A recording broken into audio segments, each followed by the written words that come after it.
Good morning. I'm Scott Redler, Chief Strategic Officer of T3Live.com. And I'm Brittany Umar with The Street, and together we bring you Morning Call Express. So futures are down this morning. Earnings continue to roll out and have been failing to impress for the most part. Markets had a late rally yesterday. Scott, let's start with that. What did you make of yesterday's action? I think a lot of traders are waking up this morning with an uneasy feeling because yesterday in that last hour, you had about a 100-point move in the Dow. So what that did is it probably made some traders cover their shorts, and with that small reversal pattern, it probably baited in some new longs as we held major support. So coming in today down 13 to 15 handles, it's going to be a bit of a head scratcher, and a lot of traders are going to have to perhaps salvage some trades and make some quick maneuvers today. So now at this point, should we be looking to leaders to bring us off our lows? Yes, whenever you get a sea of red, when you're down 13 to 15 handles, you want to see, can anything go green? Can the financials that have been really strong recently, can they go green? Can they go positive? Can some of the home builders that have been strong go positive?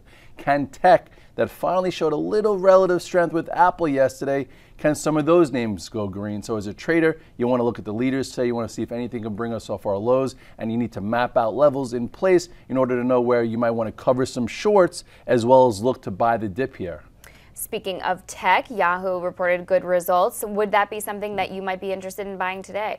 Yeah, I was looking at it pre-market. I've been looking at this channel in Yahoo. It's been there for about a year. If you go right to the chart of Yahoo, you'll see exactly what I'm talking about. You know, stock's been in this channel now for over a year. I would say if Yahoo could stay above 1640 today and show some relative strength, I think some traders will be buying it. And I think over the next few weeks or months, this thing could see a move to 19 if it could finally sustain a move over this channel. I do think there's been enough consolidation there.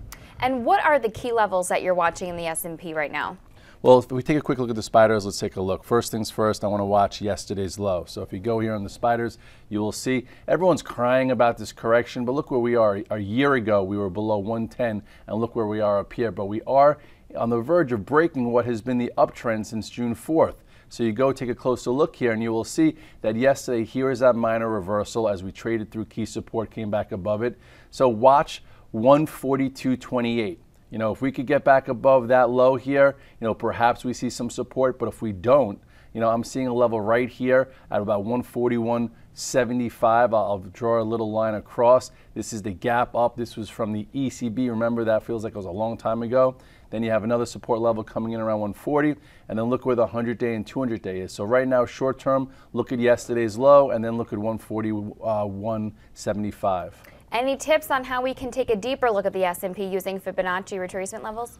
Yes, you could always put those in there, and it helps measure commitment and speed. So if you go one more time back to the spiders, you will see that if you did put the Fibonacci retracement levels in here, you will see from the low, which was put in on June, you go all the way up to the high that was put on September 14th. And as of right now, we're still only right at the 25% Fibonacci retracement. So that's still showing commitment. You go a little bit underneath the 38.2, which is still a strong market, comes in right around 140, which comes around 1,400 on the S&P. So I don't think macro investors are really worrying right now. It's just a matter of short term, what dip can we see and where do we go first or before potentially making new highs at some point, either this year or maybe first, second quarter of 2013. All right, well, we're going to be talking about all of this and more in the long version, so stay with us. Hi, I'm Sean Hendelman of T3 Live, where we train, coach, and mentor traders in order to help you put your money to work with confidence.